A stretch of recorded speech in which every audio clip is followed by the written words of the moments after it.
My setup is the centerpiece to my workflow. It's where I can sit for hours and brainstorm, research, just actually get work done. And I have a very specific way I want things set up. I don't want clutter, I want what I need at an arm's reach. So once I get used to a workspace, I don't change my setup very often. But when the new Mac Mini came out, I wanted to get it as my base station at home. And this called for a new setup. So the Mac Mini I decided to go with is the base 6-core model. It only has 8GB of RAM, but I knew I could upgrade this myself, and hardware-wise this little computer has worked really well. But I think the addition of a GPU is a must. This isn't something I have just yet, and it's something I think I will be adding down the line. But even still, the performance on this little computer has been great, and when working in Final Cut Pro and Photoshop, I haven't really had any issues. Now, one thing I forgot to think about when I picked up the Mac Mini is audio. The Mac Mini does have a speaker built in, but you don't want to use it.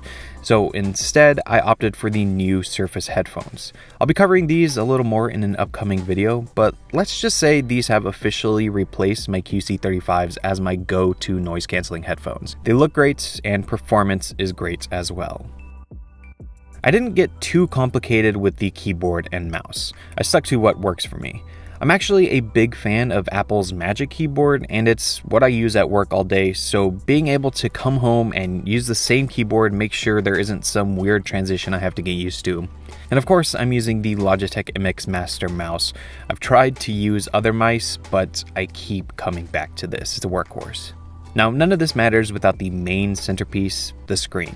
This is the BenQ EX3203R, and it is packed with features. First, it's a huge 31.5-inch screen, but it's not ultra-wide. Personally, I'm just not a fan of ultra-wide monitors. I want that vertical space. So with this, you get a big screen, but at that traditional 16:9 aspect ratio. It also has a slight 1800R curvature, which I wasn't sure I would like at first, but it's not a deep curve, and it's subtle enough to give immersion without distorting what you're looking at. As far as the actual panel goes, it's a 2560 by 1440 VA type panel with 90% DCI-P3 coverage. It's HDR10 compatible, it has a 144Hz refresh rate, and AMD FreeSync 2 built in. So if you want to game on a big screen, this is definitely the first place to start. And you can connect to it with all the ports you'd want: HDMI, DisplayPort, USB-C, which is what I'm using here.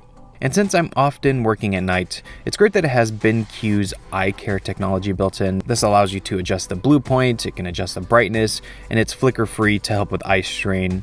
But what it comes down to is this is an overall great panel to look at. Great color, brightness, responsiveness. It makes an excellent addition to the setup, and thanks to BenQ for sending it out.